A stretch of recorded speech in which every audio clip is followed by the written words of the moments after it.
I'm going to check myself in the group really fast and let in any last minute people who are requesting. We are doing some free CME for NPs today to close out your work week. I hope y'all had a fantastic week. And I hope you're excited for just a little bit more. So this is fun stuff to me. We are going to be talking about some really interesting things that are being overlooked in a lot of scenarios. And also, you're going to get some free CME. All right, you may hear some echo back here in just a moment. Testing.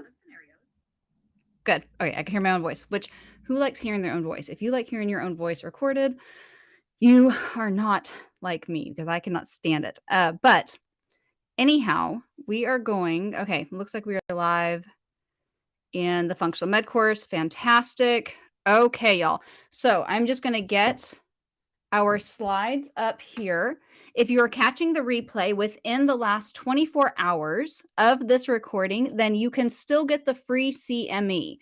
All right. So you have to watch at least 45 minutes of this recording. So that allows you to get up, go to the bathroom, show up late, jump off if you have to jump off just a couple minutes early, something along those lines. But it's going to go for about an hour and you have to catch at least 45 minutes of it. If you're watching the replay, you need to watch the full amount to get the free CME. At the end of this, I will drop the link for you all so you can get that CME. Like I said, it is free for the first 24 hours. After that, every CME that is done like this is going to be $10 a CME, which is still not really bad, to be honest. That's a lot less than most of us kind of pay. And I'm going to go ahead and get the slides up. So I came into the studio, it's a virtual studio. This is my office in my home. But and I uploaded the slides and they are not there now. So I will re-upload them. I had to change up. Good. Okay, they're right there now. I had to change it up a few times. So we're going to slide over. I'll be smaller, which makes me happier. I like looking at myself a little bit smaller, to be honest. Now, this is a full deck. We're not going to go through. If you can see 155 there, we're not going to go through all of that. Some of these we're going to come back to tomorrow. If you are interested in wanting more, then we are going to talk about that. We're going to talk about a few more things tomorrow, more of a kind of actually step back and look at the big realm in functional medicine, kind of some more protocols, how to do that. But we're just going to take a little bit deeper of a dive into functional medicine for autoimmunity. And let's see here. All right, so we are accredited. This slide actually says that it was submitted. This slide needs to be changed. And we are approved now for CME. We are one of the very, very, very few courses that will also allow you to become certified, board certified as a holistic nurse. I am working on getting the functional board happening and going. This is going to talk a little bit about functional medicine itself, how big of a deal it is. We are going to skip to the good stuff here, though, because we only have about 45 minutes and we have a lot to go over. But this really is true that chronic disease is on the rise, even though health intervention is. So many people, especially in the autoimmune world, they won't even get a diagnosis, an official diagnosis. They will have like a CRP, an ESR that's elevated. They may have like a rheumatoid factor that's elevated or that's positive, something along those lines. And all of a sudden they have normal labs and, the patient hears, congrats, everything's just fine. You are doing really, really well. And to many people, that's actually a discouragement because they want an answer. They want healing. And I think in these slides specifically, I'm actually going to share with you. Oh, sorry. I think I uploaded the wrong set here. We're going to get to those. They're all on here. I think I'm going to share with you on here someone who actually had a severe case of fibro. And she was kicked back as seeking for a long time and like a drug seeker. And then I looked at her under the functional scope and completely, we'll see what happened with her. All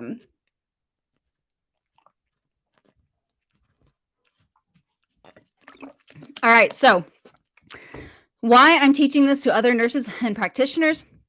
First and foremost, I was asked to. So all of my FemPs now and my girls who are in Passion to Profit, who are in the Functional Mastermind, all of them, they actually found, they're like, you practice functional medicine? I said, yeah.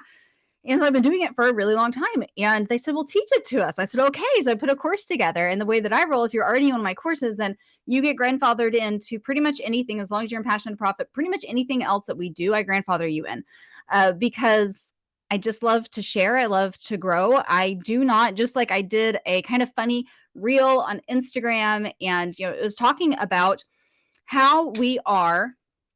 Oh, before I get too far, I didn't admit a few people. How in the functional world, or I'm sorry, how in our world, in day-to-day world, how even like chicken breasts themselves are actually pumped full of phosphates and sodium in a process called plumping. You can look it up. It actually occurs. My mind was kind of blown whenever I learned about this. But chicken, even just chicken breasts, when people are trying to be really healthy, and I'm proud of you and I'm applauding you, they can actually be pumped full of chicken still. So, people really get to a point where they feel defeated, but that's why I'm doing these type of educations here and trying to hopefully spur some interventions that can really help change and save lives. I have a huge passion for this. As a mother, you can ask anyone. If you get me on a soapbox about the stuff that we give children and that we think is okay and that kids are going to run it off, and we're not worrying about the chemicals, the dyes, the added ingredients, the things that it's doing to our children's health, the reason why we're seeing autoimmunity in children, the reason why we're seeing all of these things happen, and then we learn things such as plumping and chicken. When someone's trying to eat a whole food diet, they're still being forced to take that on. And it's just, I want to get the word out. I want it to be something that this changes. Everyone who's in our group, and we're part of a movement. We really and truthfully are a part of a movement.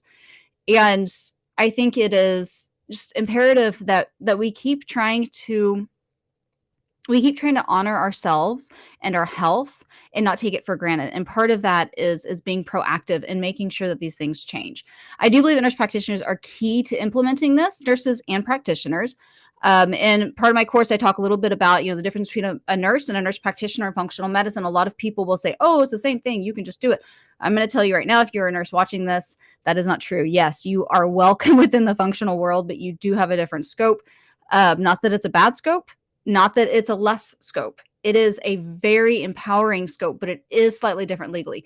So you have to be aware of that. But nurses and practitioners are key for this. Why? Because we already, usually take the time to respect our patients and get down to the nitty and gritty and help them with making these changes and diving down deep. I mean, nurses and practitioners really are just known for that. I'm not downing any other profession out there. I have huge respect for everyone else in the medical profession. Everybody else from phlebotomist on. But I used to be a phlebotomist. It was one of my favorite jobs I've ever had.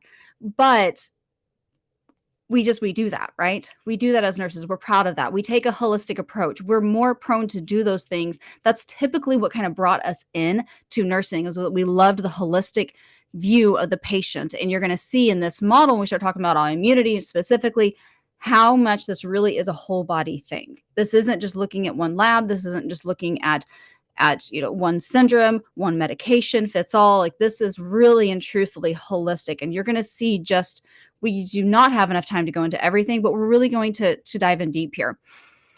We're going to at least get kind of touched on everything. So I do see this as an opportunity, special opportunity for many individuals for prescription reduction.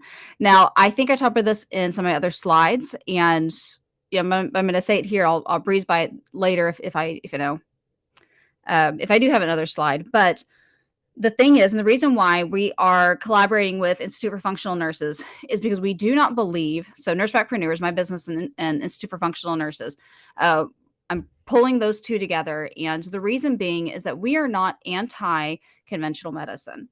You are not going to hear me say, and disclaimer, none of this is education to treat. This is information. This is for education and entertainment purposes only. I may be a provider. I am not your provider. So none of this can be translated. Same is truthful in your, you have to do diligence if you are a provider watching this and implementing this care with your patients. Not that anything is unsafe, but you have to use your clinical judgment. So I do see this as an opportunity for prescription reduction, meaning that you're working with a specialist. If somebody has a specialist on board, I really hardly ever, rarely ever say, stop those medications. You don't need those medications. I believe that we should work with the specialist to try to wean them back, to try to get the underlying illness under control to a point where those medications can be weaned back if possible. I do not believe that this is a one size fits all. A lot of functional practitioners will tell you that, they really bash conventional medicine. We do not take that stance here with nurse practitioners and with the Institute of Functional Nurses. And, I really feel that the rest of it we'll touch at a different time.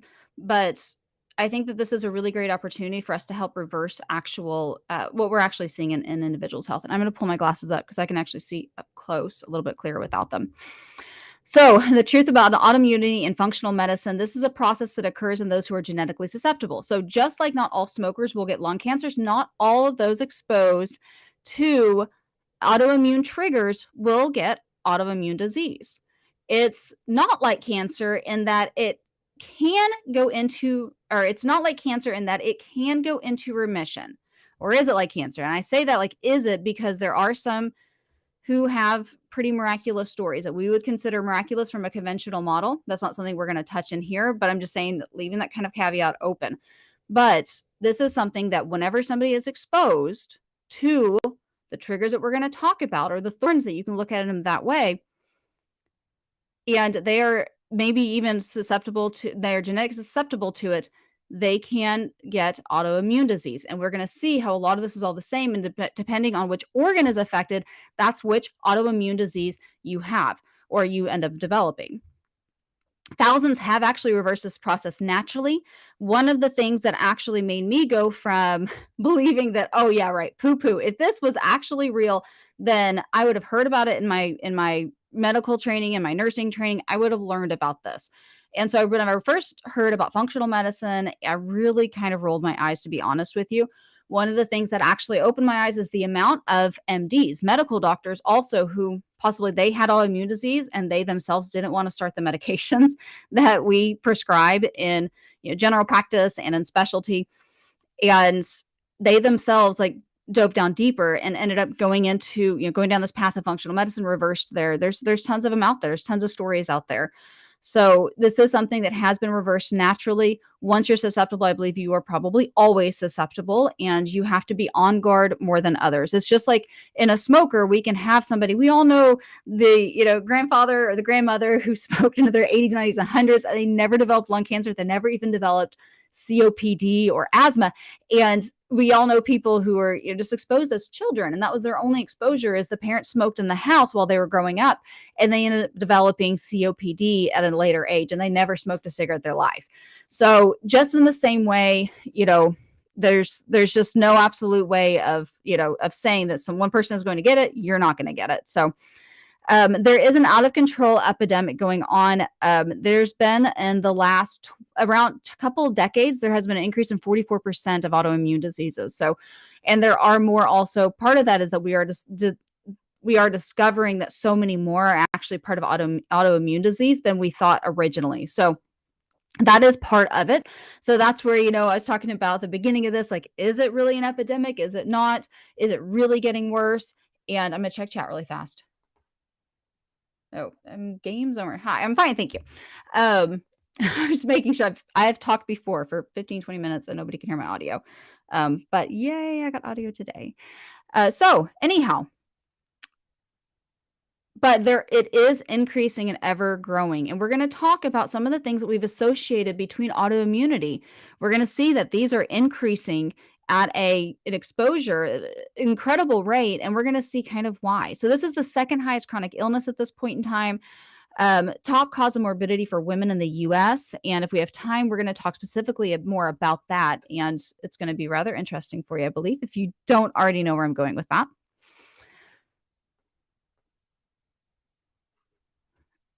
Okay, it is reported to be on the rise around the world.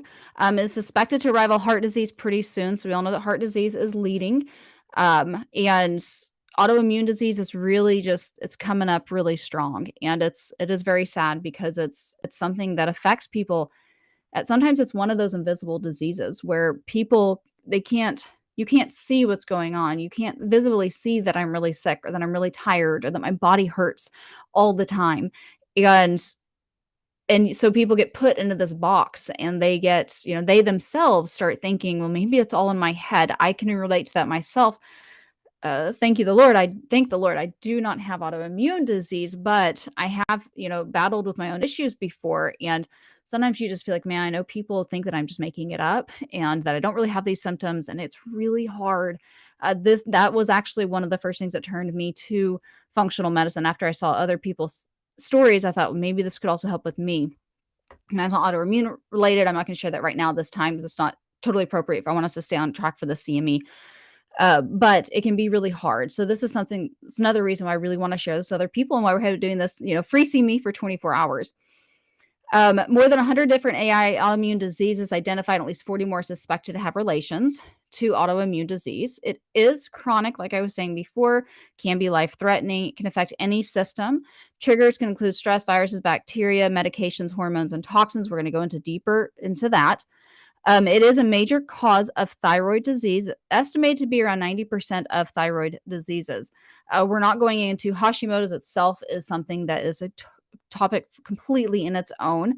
We're not going to go very deep into that, but I don't know what the drag to move.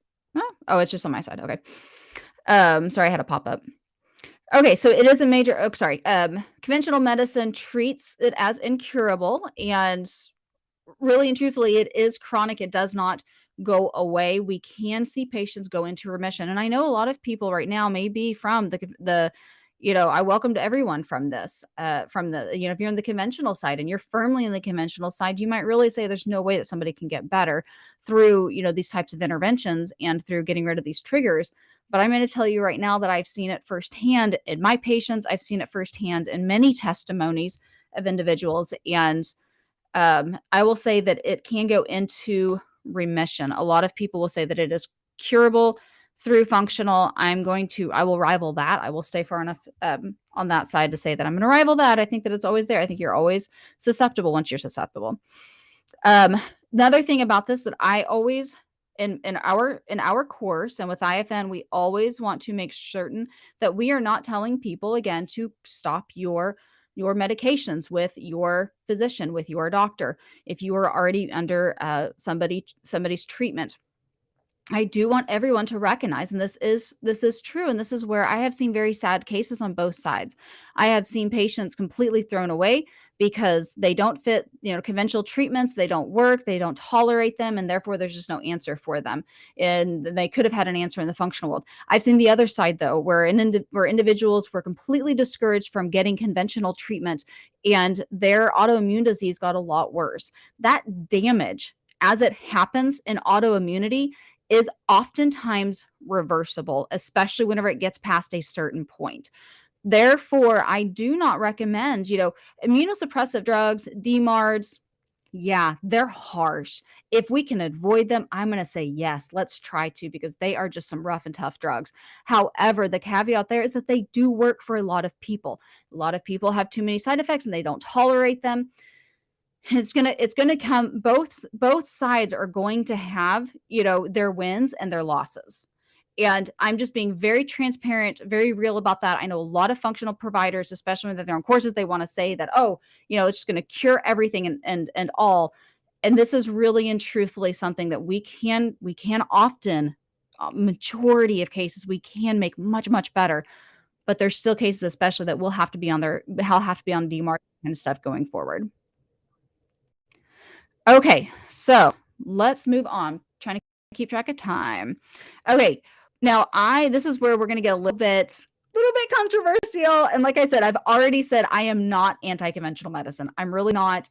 IFN, we're not anti. Okay, but sometimes you read these type of things and it makes you a little bit cringy, right? It makes you, I think that's a new term going around, cringy. best-selling drugs of all time. Humira joins the elite. And it's like, there's people on the other side of that. And I get that it's a business and that in order to be able to get these medications to people, we have to have, there has to be a profit behind it. If you want to just be really realistic, I'm not saying, one way or the other on that, but isn't that a little cringy? Isn't that just a little bit, maybe there is a reason to not get people out of what they're doing to suppress the symptoms and not be working at the root cause? I don't know. It's a little bit tricky for me to say, oh, absolutely not. I forgot what it was that I was going to actually highlight on this. On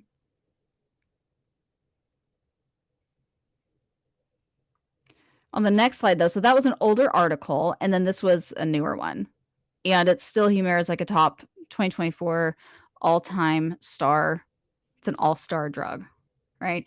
And I mean, I will say that in that, those are patients who are getting better, at least in the short term. And I'm not going to sit here and bash that necessarily, but I don't know. It was looking at the money. It wasn't really looking at the outcome. So call it what it will. Like I said, though, we're not going to throw any babies out with the bathwater. Okay, so both of them have their good sides. I've already really kind of talked about that, so we're not going to go back over that. We can slip that side if you're watching the replay.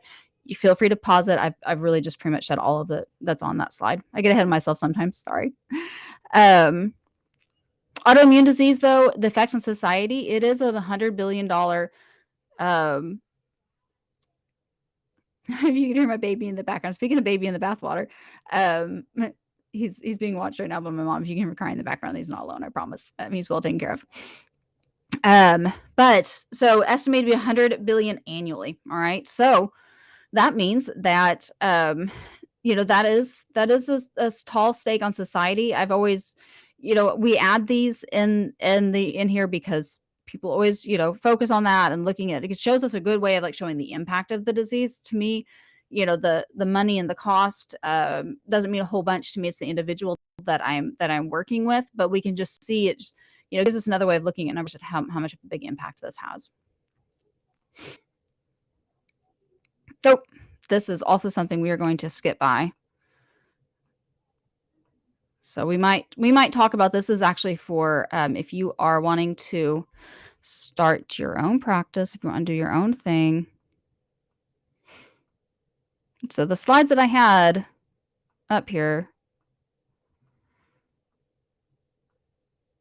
not that that doesn't apply to the functional practitioner, but it's not what we're talking about with the CME. So, okay, so into autoimmunity and talking more about the triggers and what we know, what we can how we can really intervene.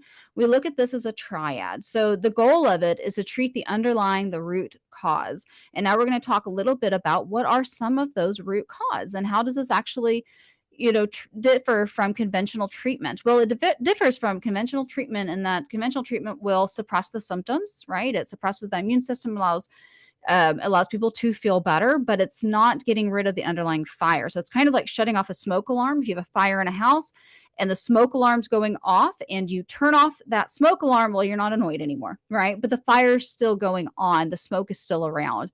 And functional medicine goes in to really try to put out that fire. So then the smoke alarm goes off. So then the symptoms stop. And especially when we're talking about autoimmune, there is sometimes a balance there, but that's what we're trying to do. We're trying to re-regulate the immune system. We're going to talk about that, different triggers, gastrointestinal dysfunction. So if you are already familiar with root cause treatment, if you're already somebody who is practicing in that, there's no surprise to you, the gut association with this. It is really, really huge. This is where it is literally, guys, it's literally a holistic approach because it has to be. The body is not just the brain, the body, the heart, the guts, the immune system. It's not all separate. We learn it all separate, but it's not all separate. It is all one. And if you're like me and very biblical in everything that you look at, that is also biblically true. It is all one. We are all one. So it makes perfect sense. And then let me get that caption off there for just a second, hide that so then you can see necrosis and cell death. So that also leads to kind of a buildup, a strain. When we're looking in the functional model, we are looking at the overall stress load on the individual. So it can be, and it often is, more than one thing. And that's why a lot of the times we'll try a few different interventions, or people in not saying somebody who's a very versed functional practitioner will, but somebody in general, they'll read an article and they'll say, oh, I'm going to get rid of bread. That's my problem. They get rid of bread and they maybe feel good for a little bit, and then they go right back to feeling horrible again. They're like, what is going on? Why do I still feel bad? It's often more than one thing that's going to kind of break the bank, or break the bank's not the right. It takes more than one. Like there's one straw, right, that breaks the camel's back, but it was several before that actually built up that load. Same thing whenever we're looking at especially autoimmune disease, is it is more than one thing that builds up. So the immune dysregulation, GI health, necrosis, cell death across the wide span of the body is really what ends up leading to people having the symptoms of it. So it's a damage to the generation of tissues and cells that cause them to leak cell fragments. So these are called, or especially nucleoproteins into the blood. It causes increased antibody formation to the cell, and especially in the nucleoproteins. So this is, like I said, one etiology, one cause within that it can happen. Weak immunity allows for the stealth or latent pathogens to linger unchallenged, leading to an overactivity in the acquired immune system.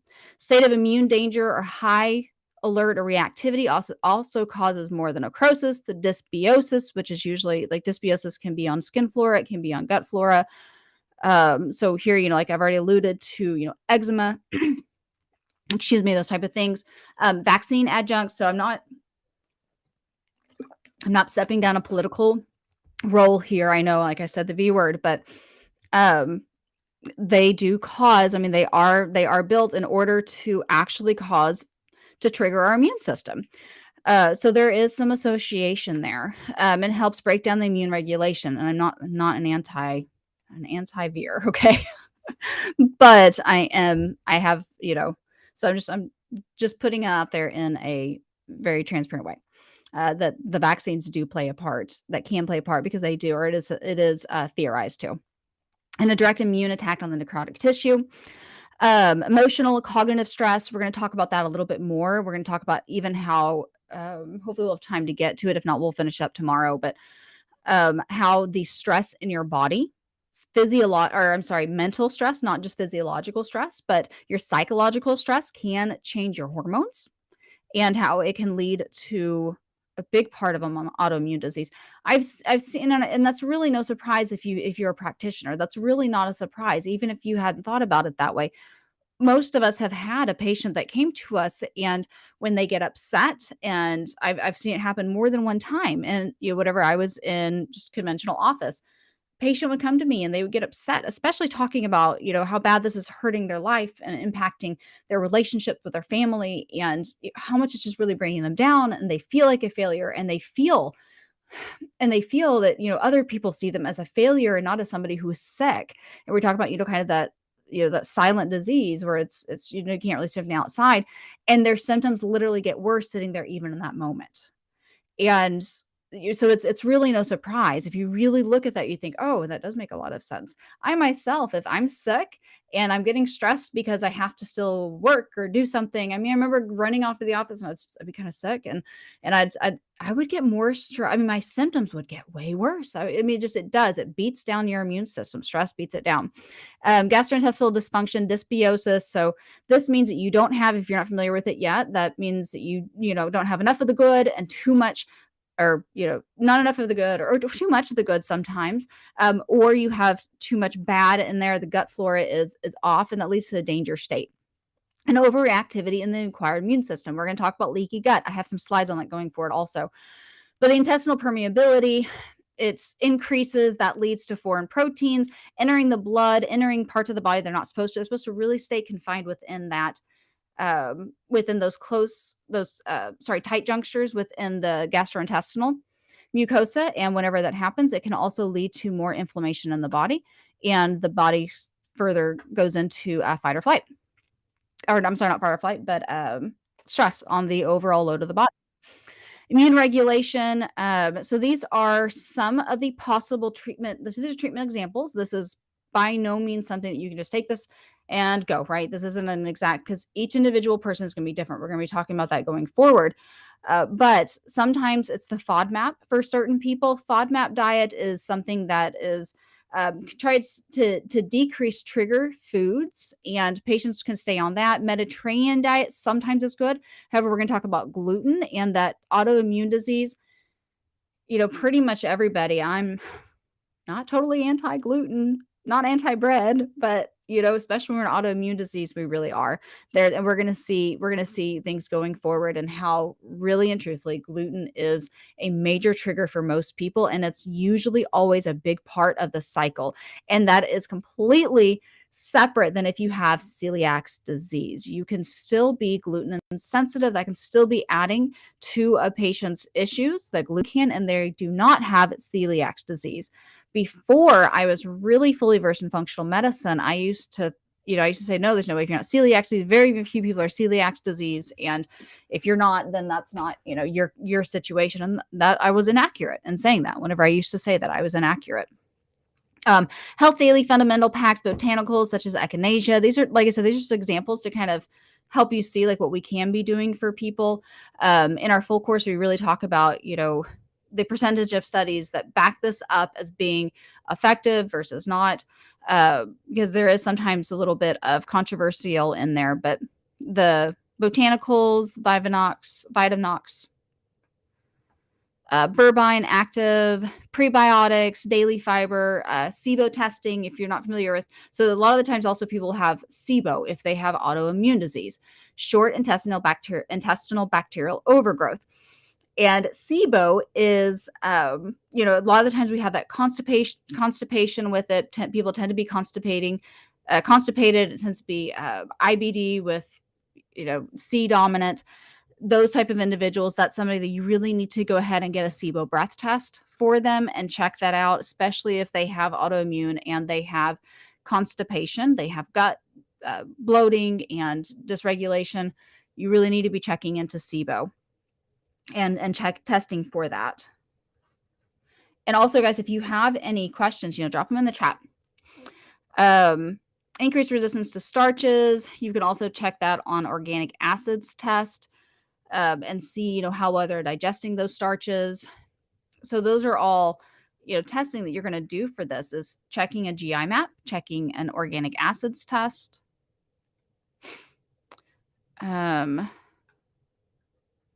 This is also,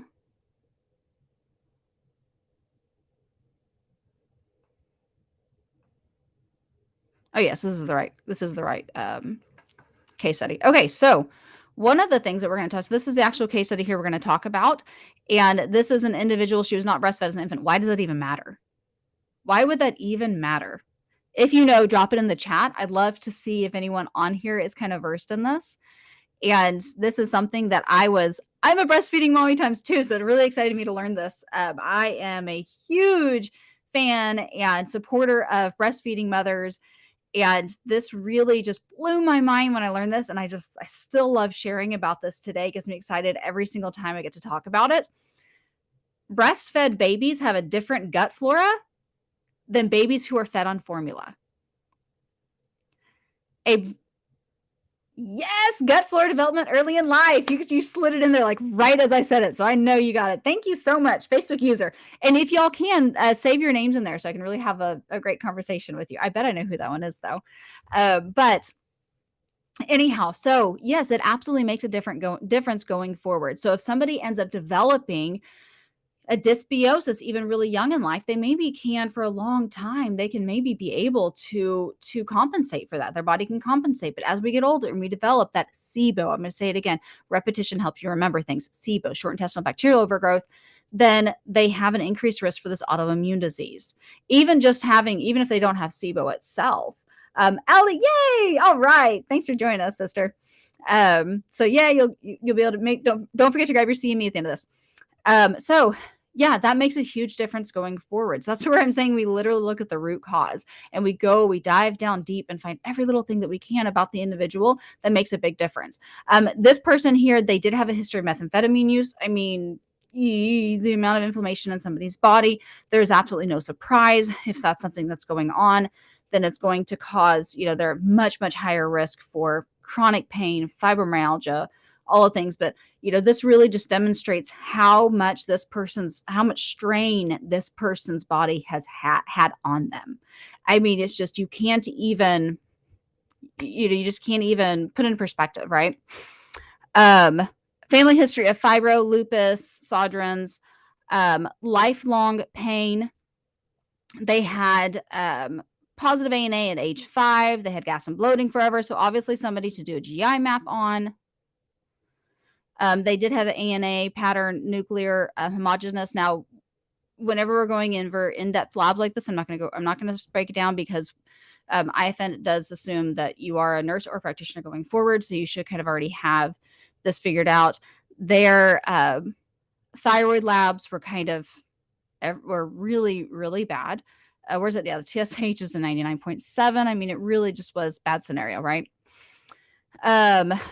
So we did correct the probiotics. We treated for constipation dominance, thorn liver detox, especially with the drug use. That was a very important thing to do. You do need to do this in a stepwise. Usually we might correct some of the dysbiosis first. We do need to clear out the liver first before we start adding on everything else to make sure the liver can function well. Now, let me tell you this. This is even though the AST/ALT is within normal limits, okay? Levothyroxine was continued for a while because the TSH was very high. Now, in the functional world, we would hopefully be able to get them off of that. That causes problems kind of down the road. However, this patient was very extensive case. And the reason why I chose to talk about this patient is because I want you to see like how dramatic of an improvement they had just with helping them correct that dysbiosis, get them off of gluten, get them on the right area, get them down the right track, and how fast this can actually happen, even for somebody who their body has been through so very much. Okay. So you can consider low dose naltrexone. Also, that's immunomodulator. It helps to rebalance the immune system. It's one of the few medications that might be considered in the functional world, and helping them with inflammatory bowel disease. Oh, it's been known for that. Stress management, so helping them with adaptogens can be a really great way also to help with any kind of, we're already at 4:39. I was looking at the time there. To help them with decreasing their stress, adaptogens can be really great for that. Ashwagandha is usually kind of my first go-to. Gluten-free diet, and then kind of delaying the hypersensitivity for them. Oh, I'm sorry. Hypersensitivity, delayed hypersensitivity can be positive. So you can be, your IgMs when it's made can be negative, but then your IgGs can also be positive. And I know there's some controversy in that especially when you're talking about the conventional world. But I'll tell you right now that I see it. I've seen it in practice a lot. So we've already kind of talked about that. Oh, no, I didn't want to talk about this just really quick. This is a super interesting thing. Gluten and dairy-free diet. So we did implement that. And the reason why gluten, as much as, man, I just hate it, right? I hate saying the gluten because I am a bread person too. Like, don't get me wrong. I am a cereal rehabber. I love cereal. I used to. I haven't eaten cereal in forever. Don't get me started on the BHT that they spray into the boxes, all the things. But I do. I love it, but it's especially in autoimmune disease, you got to kick it out. Have to kick it out. Molecular mimicry. So it says where the genetic profile of the gluten protein is molecularly similar to many of the tissues of the human body. So the immune system actually tags it as an inflammatory something that can trigger the inflammatory process. And then because the tissues of the human body are also similar, they say, "Ooh, you're also bad." And they attack the body. Okay, so that's one theory behind how this can actually be triggering autoimmune disease. So that is why, especially having that science base, I would say no gluten. Like, we have to kick it out. And I'm telling you, people do make a huge difference, sometimes with just that alone. Usually, like I said, there's more than one thing, and we're going to try to get through at least most of the other triggers there because there's several. Casein and dairy is actually found to be similar. And believe me, I used to love my dairy too. So I'm here with you on that. And this was a quote that I received for after 5 weeks of intervention. Like, yes, it's not a medication, and then within 3 days, their symptoms are decreased. But this is actually helping them long term. This is one helping them to not have the disease worsen at a fast rate. This is taking away a lot of the triggers that's causing their body to get worse, that's causing their body to actually react and attack itself. It's saving tissue in the future, and it is literally getting things at the root cause. So it's just incredible with what some things you can do. Now, I'm not saying that you do need to be doing testing on the person. I say test, don't guess. And you need to know which test that you're going to do, which test you should do. I have seen functional practitioners say, well, I just do this on everybody. I do this test on everybody, and I recommend this to everybody. And it's the fast way to get them, fast way to just get them in, get them out. Oh my goodness. Like, I am just appalled by that. I'm absolutely appalled by that, because you're really just running patients through. And I have no hesitation. This is a live video. I have no hesitation if somebody who does that sees this, because that is not right. And you are not practicing good, sound judgment and medical intervention with individuals. That is especially where I found it was one of the reasons why it was created is to have a group of individuals who look at it from a place of, this isn't something that we just, change everybody, put everybody on this diet and take this test for everybody and do, that is really just wrong. And sometimes, I work with my patients. Sometimes these tests can be really expensive, and I have to understand my patients at a deep level, and you should too. And that sometimes they're like, I can't even afford that test. And then we'll work with them. I will actually, we'll do the interventions that they need. It takes a little bit more time. And I certainly like to test, not guess, but we can sometimes, slow it down and really find you've got to learn patience at that level, or you won't be able to do that for people. And to me, that's what's actually, rewarding in all of this. So we're going to move on from there, but they ended up their symptoms ended up getting so much better. We've talked about leaky gut, so we might kind of spread through this too, because it is 4:45 almost. But we already talked about leaky gut syndrome. You can read that slide going back if you would like. Another treatment consideration is adrenal fatigue. There is some controversy over whether adrenal fatigue itself exists. Now, there's no controversy over the fact that stress can affect our immune system and can be a trigger for autoimmune disease. However, some people say, adrenal fatigue is just blah, blah, because a lot of times their cortisol is normal. You do all of the fancy testing for cortisol. If you're going to do cortisol, you want to do saliva, but do all that fancy testing, and then it comes back totally normal for patients. And that's why, that's kind of the argument. Whenever we're just looking at, the numbers, well, then that might be something that we see. But I'll tell you that I've seen enough adrenal fatigue where we correct that, we treat based upon that, and their symptoms go away. The cold hands, the cold feet, the, cup that's full of, already full of water, and you're walking around trying not to, one little drop goes into the cup and then it spills out everywhere. That person, kind of an analogy there is, one little thing and they just trigger, they set off and they get upset. And, that's part of the adrenal fatigue, the body not being able to counteract and be able to adapt to stressors, to physiological and mental stressors. This also affects the chronic sex hormones. I hope we're going to get to one of those slides here coming forward, because it's just really interesting to see that, how it actually works. Liver detoxification, we talked about that. There can be parasitic involvement. That's something else that we can screen for, and a whole nother discussion that we could talk about. Nutrition deficiency, that's especially with your organic acids test will come in. Nutritional deficiency is a form of stress that can also lead to the root cause. And I'm not just talking about, I screened their B12. Not just talking about that. I'm talking about really looking at what are their cofactors. Are they actually able to utilize the B12 that they have in their system? Because not everybody is, because of other cofactors that we have to have. We didn't talk about mitochondria on this. How are their mitochondria functioning, though? Do we need to start them on like a CoQ10? That's another case. I'm trying not to get off. I'm trying to give you a good encompassing idea of all the different things that we can do and the different things that have been associated with it without going off too far. But Iodine deficiencies and the thyroid, that's something you do not just take this and put somebody on it. You have to, there's a lot in depth in it, but those are also things to consider.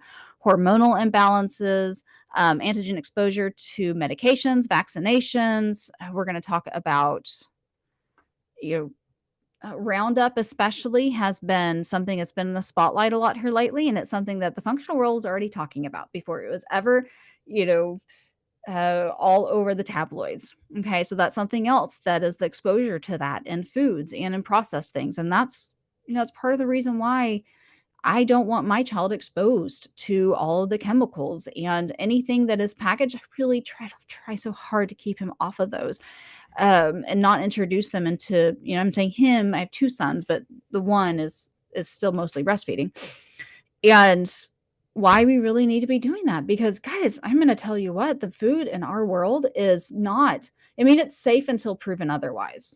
The chemicals, the red dyes, the yellow dyes, the BHT, the BVO and Sprite, just, the dioxide, like there's just so many different things that it drives me crazy. So feel free if you want to add on that in the chat. I would love to hear y'all's responses. I should maybe give out, it's too late to do that now, but next time I think I'll probably do so many chats. If you interact with me, then you get we can set you up for more CME or something like that.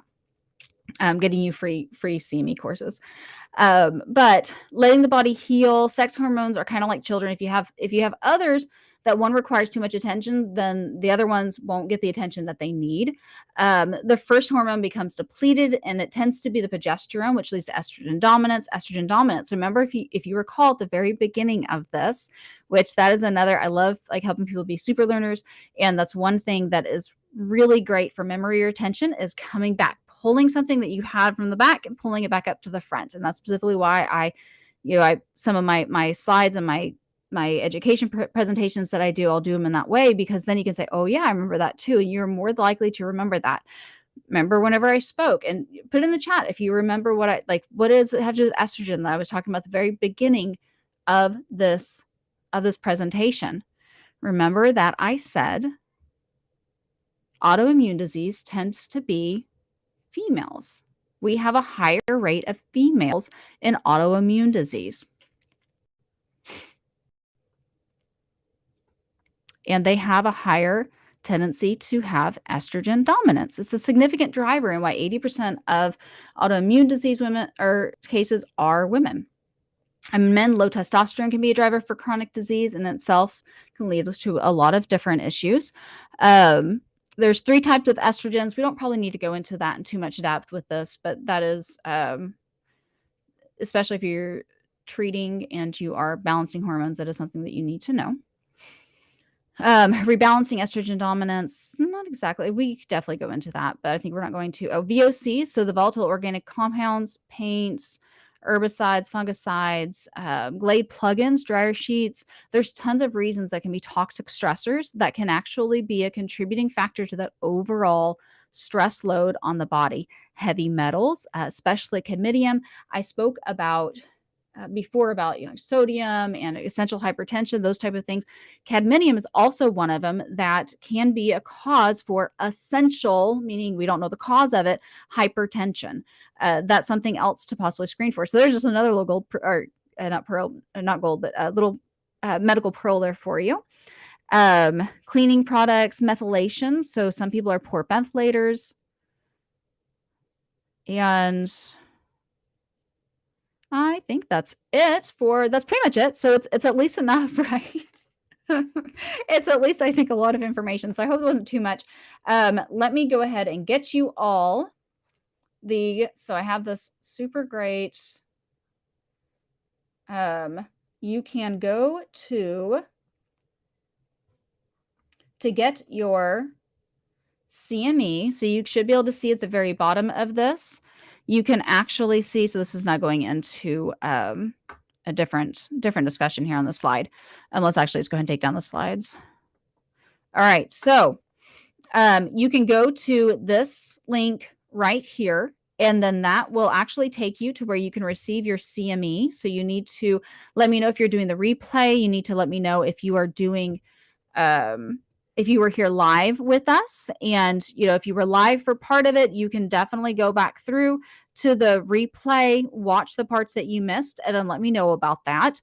I can kind of see, I have a good general idea of it who are live, and it is only live for 24 hours because that's how I can also, why it's free for 24 hours, because that's a way that I can judge and track people. And then the links themselves are tracking, just so you know. But so it's a little bit of honor system, but there's also, we can actually track them and go back to them. So answer those questions for us. We really appreciate your involvement in this. And we're going to be doing kind of like a part 2 tomorrow, February at 9 a.m. February 11th. I cut myself off. February 11th at 9 a.m. We're going to be doing kind of a part 2. We're going to be diving into more of kind of actually stepping it back. Like we maybe should have done that one first, but we're going to be stepping back and looking at functional medicine model as an overall. I think it's going to be really good, even if you already are a FMP, a functional integrative medical practitioner with us, then, this will still be a really great review for you. And then we always have our 10 o'clock meeting every week with our providers and those who are building businesses with us. So hopefully you caught that. If not, you can pause the replay, but it's just the bit.ly link /CMEs for NPs. And you can fill that out and we'll get you the CME sent to you. So it's a super awesome, neat way of doing this. And then also we want to let you know that IFN is now accepting applications. So if you go to the bit.ly link, bit.ly, I think you actually have to put the HTTPS colon // before that. But then the bit.ly /IFN application, then you should be able to reach the application there. And if this is something that you want to do, we are accepting enrollment for the spring coming forward. And, it's something that is very all-encompassing. You have a full year. Depending on kind of the support you want, you can kind of choose out the package that you want. If you're accepted, you do have to do the application. So I'm not guaranteeing anybody just by watching this that you're accepted. But going forward, we do have packages to help people from zero. If you just want to do everything on your own, to a full year of help with that. And you also get to be plugged into an amazing community of nurses and practitioners who will help support you and who will, we can bring case studies to each other, and it's real providers helping real patients, and you can have that collaboration. I think that's the biggest thing that stops most people, is that they don't feel like they have that community in order to build up their rapport, to build up their mindset, their educational base, but then also their confidence. And seeing others and having others there to support you is a really great way to do that. So we're accepting applications now. Feel free to place one of those. If you ever have any problems with that, you can always reach me at drlauren@nursepreneurs.com. That's my email. You can always shoot me a message, shoot me an email through that. But I appreciate you all being live. So that does conclude our stream today. We're going to start doing this probably pretty weekly. So I think this is a really fun way. If you're catching the replay past the 24 hours, then it'll just be $10 for you to be able to get the CME for that. But you will still use that same link there, and we'll know based upon when you apply. So you do have to put in your time. Like, you have to fill out that form within the 24 hours in order to get the CME free. You can get the CME going forward for as long as this is live. But yeah, so thanks so much for jumping on, guys. This was a lot of fun, and many blessings. Have a fantastic weekend. And for some of you, I will see you tomorrow. Actually,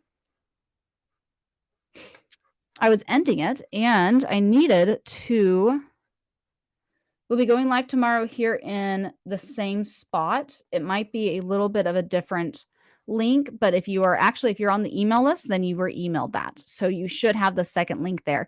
If you want the second link and you did not receive it, you're not already on the email list, or I did not send you a personal message, then again, drlauren@nursepreneurs.com, or whenever you fill out the form here, there's plenty of room for you to add those comments there. I'll be sure to kind of check those before we go live.